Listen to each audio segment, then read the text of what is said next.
أعوذ بالله من الشيطان الرجيم. بسم الله الرحمن الرحيم. ما جعل الله لرجل من قلبين في جوفه وما جعل أزواجكم اللائي تظاهرون منهن أمهاتكم وما جعل أدعياءكم أبناءكم ذلكم قولكم بأفواهكم والله يقول الحق وهو يهدي السبيل. صدق الله العظيم. اللهم صل على محمد وعلى آل محمد وسلم.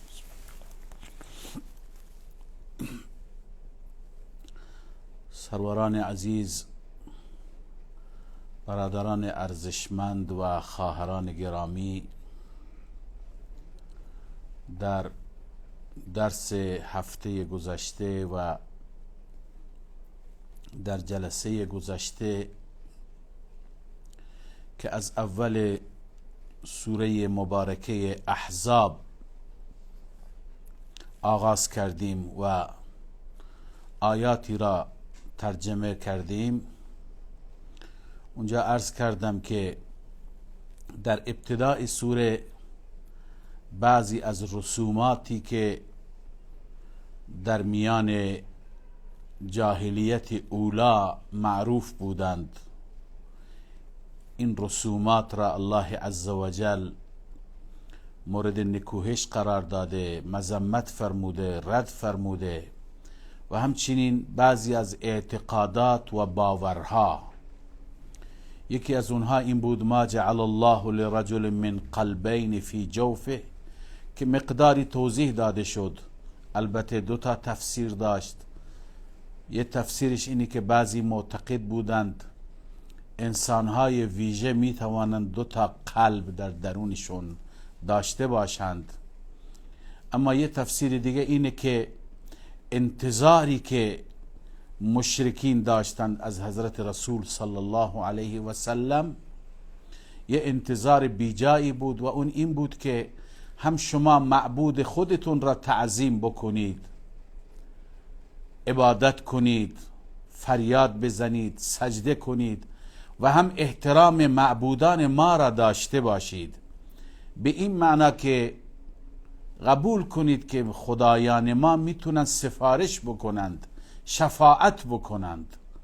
خداوند فرمود ما جعل الله لرجل من قلبین فی جوفه، یعنی در یک کالبد دو تا قلب نمیتونه باشه،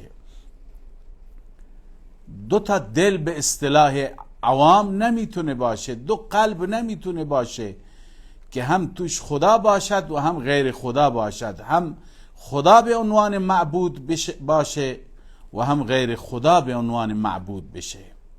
این باور را که باور بسیاری از انسانهای امروز هم هست، معتقدند که خدای واحد را هم باید عبادت کرد، دیگران را هم سجده کرد که اینها میتونن واسطه بشن برای ما، شفاعت ما بکنند، دیگران را هم سجده کنیم، دیگران را هم فریاد بزنیم، برای دیگران هم نظر و نیاز و خیرات بکنیم. خداوند میفرماید فقط یک معبود. و مثالهای زیادی در قرآن کریم در این موضوع آمده. اما رسم دومی که در میان اونها بود و این آیه مورد مذمت و عرض کنم رد فرموده، اینه که و ما جعل ازواجکم اللائي تظاهرون منهن امهاتکم، خداوند قرار نداده همسران شما را، اون همسرانی که شما اونها را ظهار میکنید، تظاهرون منهن یعنی آنها را ظهار میکنید. ظهار یک اصطلاح فقهی است امروزه. اینا را خداوند مادر شما قرار نداده. معنی ظهار چیه؟ معنی ظهار به صورت خلاصه در هفته گذشته عرض کردم که بعضی ها همسران خودشون را تشبیه میدادند به مادر، به زهر مادر، به پشت مادر اون وقتی که این کلمه مخصوص را و این تشبیه را به کار می بردند، دیگه معتقد بودند که اون زن میشه مادر انسان. همونطور که مادر برای انسان حرام هست، اون زن هم دیگه مثل مادر میشه و به هیچ وجه دوباره زوجیت بر نمیگرده، زن و شوهری بر نمیگرده، برای همیشه حرمت بینشون میماند. این اعتقاد را داشتند. اما وقتی که اسلام آمد، ابتدا اسلام همین بود، تا اینکه یه اتفاقی افتاد. یه صحابی مسلمان یه روز عصبانی بود و همسر خودش را که به نام خوله بود، او را برای اون چنین تشبیه به کار برد. اون زن آمد خدمت حضرت رسول صلی الله علیه و سلم و آن حضرت چون که وحی نیامده بود، دستور جدید صادر نشده بود، فرمود که برای من در این رابطه چیزی نازل نشده و فعلا شما برای اون شوهر خودتون نمیتونید حلال بشید، حرمت هست. تا اینکه خدای تعالی آیات ابتدایی سوره مجادله را که راهکار دادند نازل فرمود. در اون راهکار همینه که بالاخره این شوهر به خاطر این کلمه نادرست باید جریمه بشه، باید کفاره بده. بعدن مشرکین اعتراض کردن، یعنی چه؟ این زن خودش را مادر خودش قرار داد، آیا مادر میتونه دوباره همسر انسان بشه؟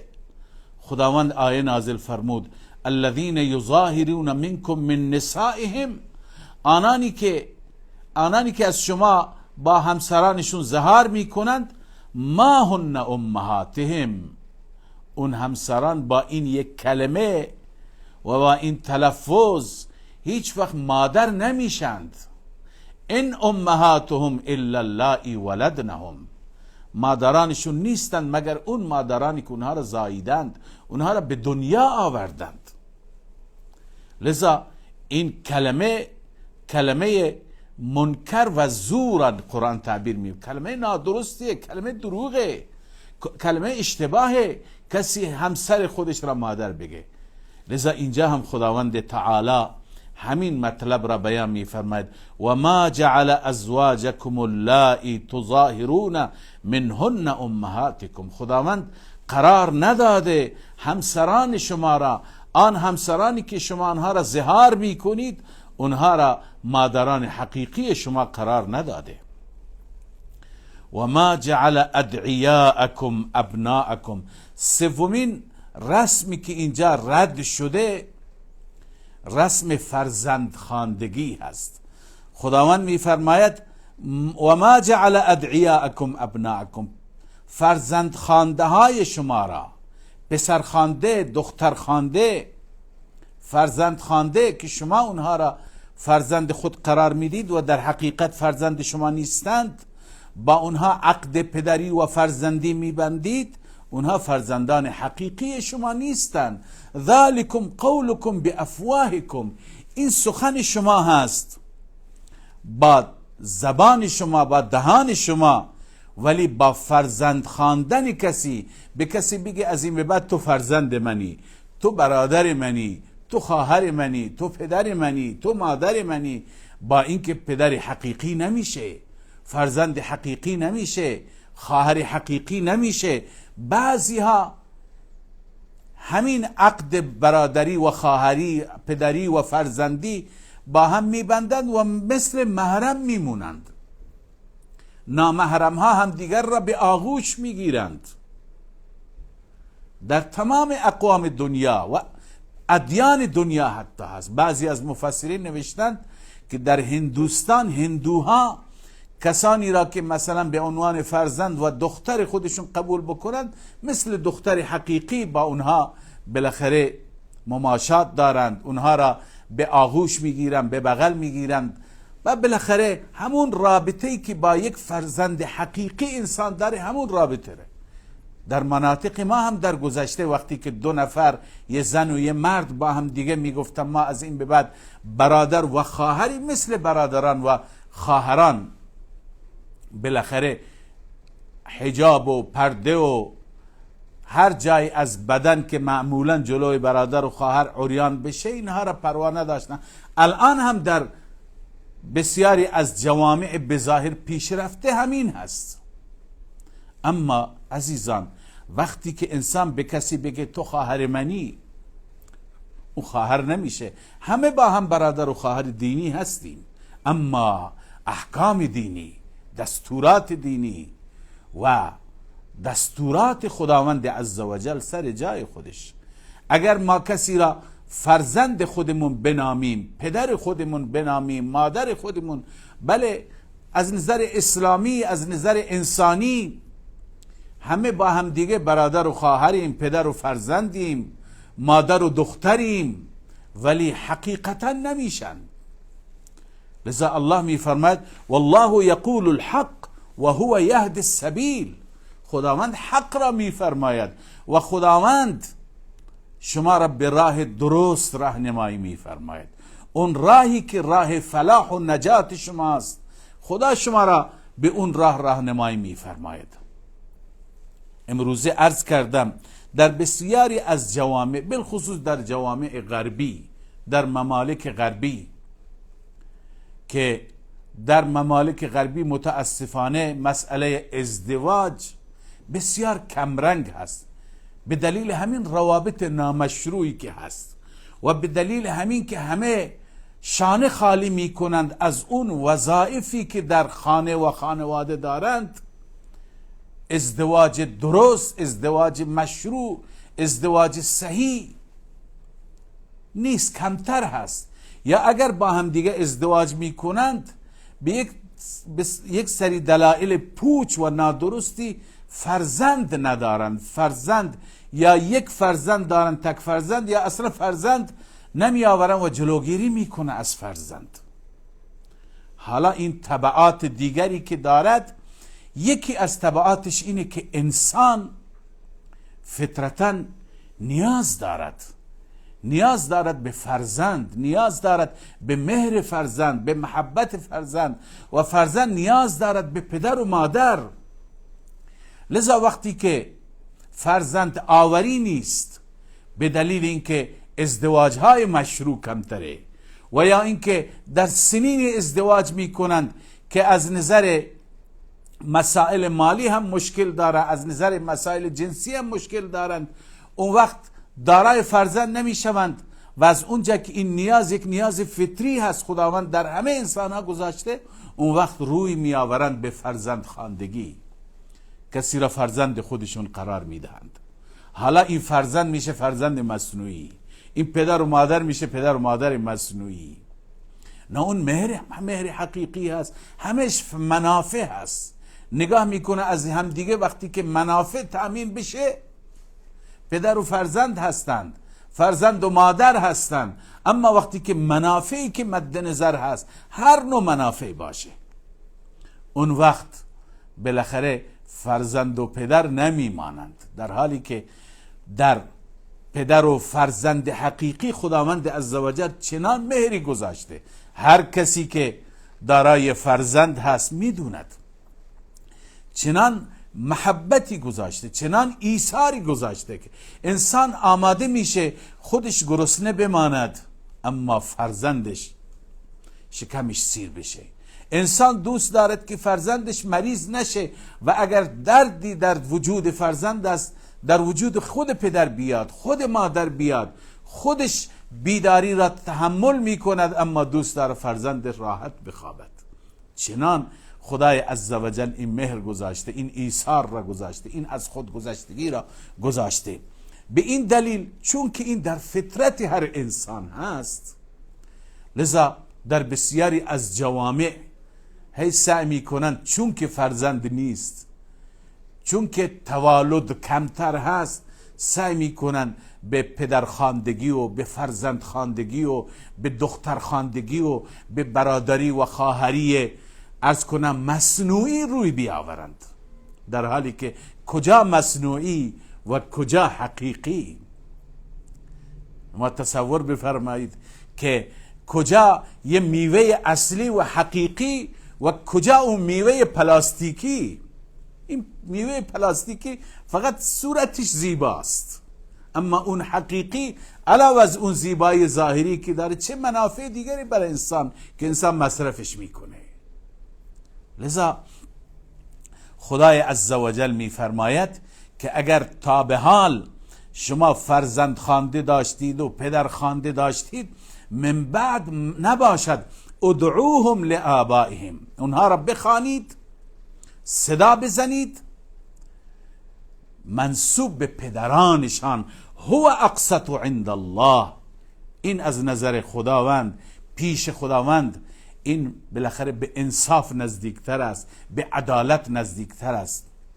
اصلش اینه که اینجا اشاره به جریانی هست که در ادامه این سوره اون جریان بیشتر روشن میشه انشاءالله. در درس‌های آینده و ماهای آینده به اونجا میرسیم اگر حیاتی باقی باشد. بنده اینجا اشاره میکنم که حضرت رسول صلی الله علیه و سلم قبل از بعثت، قبل از نبوت فرزندی داشتند از همین نوع فرزندها. حضرت زید رضی الله تعالی عنه، زید ابن حارثه. زید پسر بچه 7-8 ساله بود که از یمن ربوده شد، به عنوان برده در بازار مکه فروخته شد.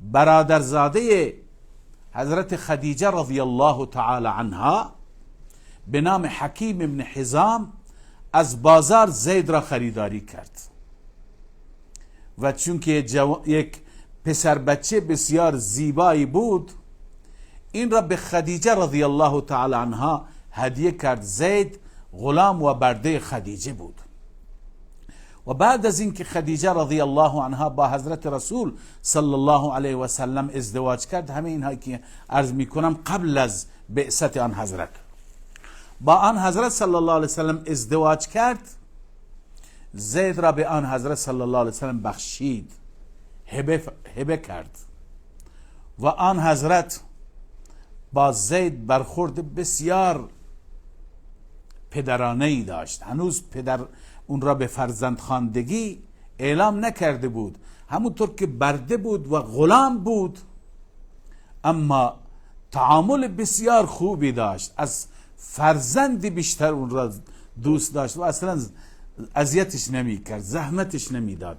و زید هم چنان خو گرفته بود، عادت کرده بود با آن حضرت صلی الله علیه وسلم و مهر و محبت آن حضرت. اینا همه که عرض میکنن قبل از نبوت بود، در دل زید جا گرفته بود که وقتی که پدر و عمویش با خبر شدن که زید در بازار مکه فروخته شده و اونجا در خانواده زندگی میکند، از یمن راه افتادند آمدند مکه مکرمه و بالاخره خانه آن حضرت صلی الله علیه وسلم را پیدا کردند و خدمت آن حضرت آمدند و گفتند این پسر ماست، این را کسی دزدیده ربوده، این غلام نیست، برده نیست، ما از عربهای اصیل یمن هستیم و شما اگر به پول گرفتید همون پول را ما به شما ادا میکنیم، به شما میدیم، این را آزاد کنید بیا با ما. آن حضرت فرمود اشکالی نداره، من پول نمیخوام، فقط اگر خودش راضی باشه با شما بیاد. زید را صدا زدند. وقتی که زید آمد آن حضرت فرمود اینها را میشناسی؟ گفت بله. این کیه؟ پدرم. ایشون کیه؟ عمویم. خوب میشناخت. بعد از اون آن حضرت صلی الله علیه وسلم فرمود که اگر دوست داری با پدرت با عموت برو به منطقه خودت. محکم چسبید به آن حضرت، گفت نه من نمیرم. اونها هرچی اصرار کردن، تشویق کردن، گفت نه من زندگی اینجا را دوست دارم، من ایشون را دوست دارم. آن حضرت صلی الله علیه وسلم را اشاره کردند. وقتی که این صحنه اونها دیدند و این مروت را و مردانگی را از آن حضرت صلی الله علیه وسلم مشاهده کردند، اونها هم راضی شدن، گفتن باشه فرزند ما با شما باشه، ما ترجیح میدیم وقتی خودش اینقدر علاقه به شما داره. و اونها برگشتند. وقتی که این وفای زید را آن حضرت صلی الله علیه وسلم مشاهده کردن، روز بعد دست زید را گرفتن و کنار خانه کعبه بردن. اون زمان در زمان جاهلیت هم هر کسی میخواست یه چیزی را اعلام بکنه در کنار خانه کعبه میرفت و اعلام میکرد. فرمودن مردم جمع بشید. مردم جمع شدن، گفتن این زید که زید ابن حارثه هست و تا به حال برده من بوده، از امروز به بعد آزاد هست، از این به بعد فرزند منه، زید ابن محمده. اعلام کردند و همه مردم بعد از اون زید را به عنوان زید ابن محمد می شناختند، تا اینکه آن حضرت صلی الله علیه وسلم به نبوت رسیدند و بعد از نبوت هم زید ابن محمد گفته می شد. اما این مسئله بود که اون بعداً میاد ازدواج زید با زینب، که این ازدواج دوامی نداشت، فسخ شد، جدا شدن از هم دیگه. و از آنجایی که زید فرزند رسول الله بود و زینب دیگه عروس رسول الله، چون که همسر زید بود، خداوند میخواست این رسم را، رسم جاهلیت را از بین ببره. خداوند فرمود این پسرخوانده ها، فرزندخوانده ها فرزند شما نیستن، فرزند حقیقی نیستن، شما خودتون این عنوان را ایجاد کردید، لذا از این به بعد به نام پدران حقیقی اونها را بخوانید.